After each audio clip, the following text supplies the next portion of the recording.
दुनिया भर में अमेरिकी डॉलर की पकड़ कमजोर पड़ रही है और चीन इस मौके का पूरा फायदा उठाने में जुटा है।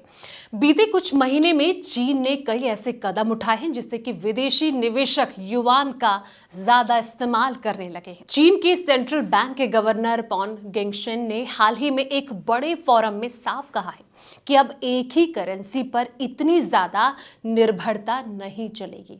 उनका इशारा था कि डॉलर की तरफ। चलिए जानते हैं कि आखिर ऐसा क्यों कहा गया। नमस्कार, मैं हूं संध्या बिष्ट और आप देख रहे हैं द इकोनॉमिक टाइम्स हिंदी।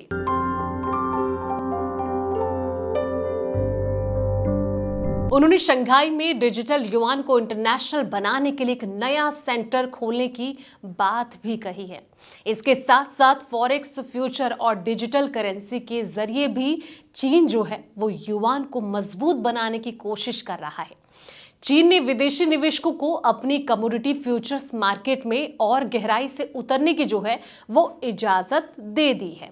अब विदेशी संस्थाएं देश के अंदर रबर, टीन, लेड जैसे 16 नए फ्यूचर्स कॉन्ट्रैक्ट में ट्रेड कर सकती है। ये सीधे सीधे एक बड़ा संकेत है कि बीजिंग ये चाहता है कि दुनिया युआन का इस्तेमाल करे, ना कि हर बार डॉलर की ओर देखे।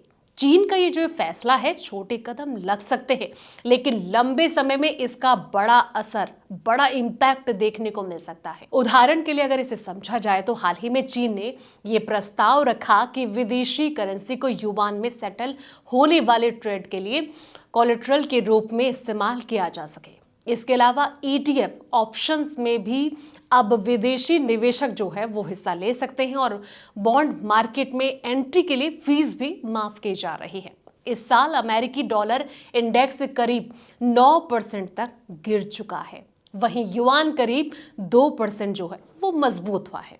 अमेरिका में नीति अस्थिरता, खास करके राष्ट्रपति डोनाल्ड ट्रंप की बयानों से वैश्विक निवेशकों में चिंता जो है वो बढ़ी है। कई विदेशी निवेशक अब अमेरिका से हटकर विविधता लाना चाहते हैं और चीन इस मौके को भुनाने की तैयारी में है। फिलहाल इसका जो जवाब है वो ये है कि अभी इसको नहीं नकारा जा सकता, लेकिन रास्ता खुला है।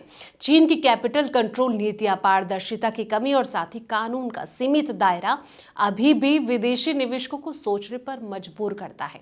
फिर भी ऊर्जा और कमोडिटी सेक्टर में युआन में ट्रेंड जो है वो बढ़ रहा है। चीनी कंपनियों का विदेशी में विस्तार भी इस बदलाव को सहारा दे रहा है।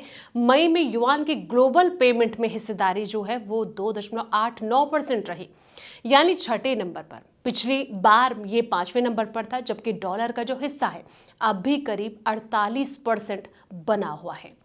फिलहाल इस वीडियो में इतना ही। जानकारी भरे ऐसे ही तमाम वीडियोस के लिए आप देखते रहे द इकोनॉमिक टाइम्स हिंदी।